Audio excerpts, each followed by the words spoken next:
दोस्तों, किसी भी सरकारी व्यवस्था का लाभ लेने के लिए विवाहित दंपति के पास अपनी शादी का सर्टिफिकेट होना अनिवार्य है। ये बहुत से काम आता है और अब मैरिज रजिस्ट्रेशन की प्रक्रिया ऑनलाइन भी कर दी गई है। तो दोस्तों, आज की वीडियो में हम जानेंगे कि क्यों ज़रूरी है शादी का रजिस्ट्रेशन और कहां-कहां मैरिज रजिस्ट्रेशन का सर्टिफिकेट जो है वो काम आता है और इस सर्टिफिकेट को आप कैसे बनवा सकते हैं। तो दोस्तों, मैं हूँ अपराजिता। लेट्स टॉक लॉज में आप सबका बहुत-बहुत स्वागत करती हूँ। तो चलिए शुरू करते हैं। दोस्तों, शादी का सर्टिफिकेट एक लीगल सर्टिफिकेट है जो कि आपकी शादी को लीगल बनाता है। ये सभी धर्म की शादियों के लिए अनिवार्य है। इसके लिए विवाहित जोड़े को रजिस्ट्रार के सामने अपनी शादी के कुछ प्रमाण और गवाह प्रस्तुत करने होते हैं और रजिस्ट्रार शादी का सर्टिफिकेट बना करके सौंप देते हैं। क्योंकि ये एक लीगल डॉक्यूमेंट है, यानी कि लीगल सर्टिफिकेट है, ऐसे में किसी भी सरकारी व्यवस्था का लाभ लेने के लिए आपके पास अपनी शादी का सर्टिफिकेट होना मैंडेटरी है फ्रेंड्स। तो अब बताती हूँ कि कहाँ कहाँ शादी का सर्टिफिकेट काम आता है।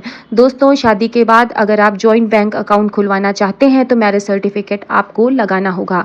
इसके अलावा पासपोर्ट के लिए अगर आप अप्लाई करते हैं तो पासपोर्ट के लिए अप्लाई करते समय भी आपको मैरिज सर्टिफिकेट की ज़रूरत पड़ेगी। अगर आप शादी के बाद किसी तरह का कोई इंश्योरेंस कराना चाहते हैं तो आपको अपना मैरिज सर्टिफिकेट ज़रूर लगाना होगा। इसके अलावा अगर दंपति ट्रैवल वीज़ा या किसी देश में स्थायी रूप से निवास के लिए आवेदन करना चाहते हैं तो उन्हें मैरिज सर्टिफिकेट लगाना होता है।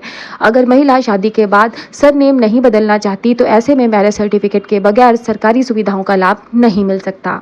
शादी के बाद किसी नेशनल बैंक से लोन लेने के लिए शादी का सर्टिफिकेट ज़रूरी होता है। किसी भी प्रकार के कानूनी मामले में मैरिज सर्टिफिकेट ज़रूरी होता है।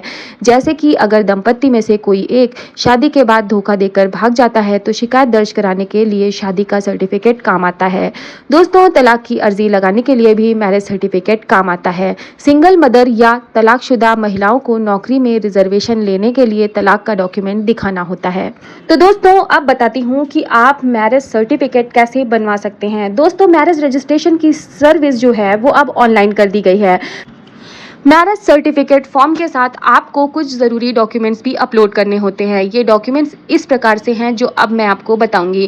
दोस्तों, पति पत्नी का जन्म प्रमाण पत्र या कक्षा 10वीं की मार्कशीट यानी कि सर्टिफिकेट आपको लगाना होगा। इसके अलावा पति पत्नी के आधार कार्ड और इसके अलावा वर वधू यानी कि पति पत्नी के पासपोर्ट साइज 4 फोटोग्राफ्स, शादी के 2 फोटोग्राफ जिसमें वर वधू का चेहरा साफ दिख रहा हो।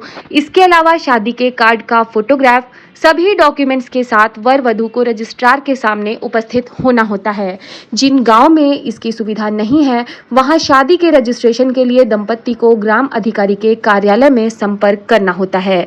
अब दोस्तों, जान लेते हैं एक बहुत ज़रूरी बात कि शादी को अगर कई साल बीत गए हैं तो क्या शादी का रजिस्ट्रेशन होगा या नहीं। दोस्तों, जनरली दंपति को शादी के 30 दिन के अंदर मैरिज रजिस्ट्रेशन के लिए आवेदन करना होता है। हालांकि दंपति अतिरिक्त फीस के साथ 5 वर्ष तक मैरिज रजिस्ट्रेशन के लिए आवेदन कर सकते हैं। लेकिन अगर शादी को 5 साल से भी अधिक का समय बीत चुका है तो मैरिज रजिस्ट्रेशन की छूट संबंधित जिला रजिस्ट्रार ही दे सकते हैं। तो दोस्तों, आपको मैरिज रजिस्ट्रेशन के बारे में और मैरिज रजिस्ट्रेशन सर्टिफिकेट के बारे में आज का ये वीडियो इन्फॉर्मेटिव लगा हो तो वीडियो को अपना एक प्यारा सा लाइक जरूर दीजिएगा। साथ ही अगर चैनल पर पहली बार विजिट कर रहे हैं तो हमारे चैनल लेट्स टॉक लॉज को सब्सक्राइब करके बेल नोटिफिकेशन बटन जरूर प्रेस कर लीजिएगा, क्योंकि ऐसी ही इन्फॉर्मेटिव वीडियोज मैं आपके लिए डेली लाती रहती हूँ। फिर मिलती हूँ नई वीडियो के साथ। Till then, bye bye.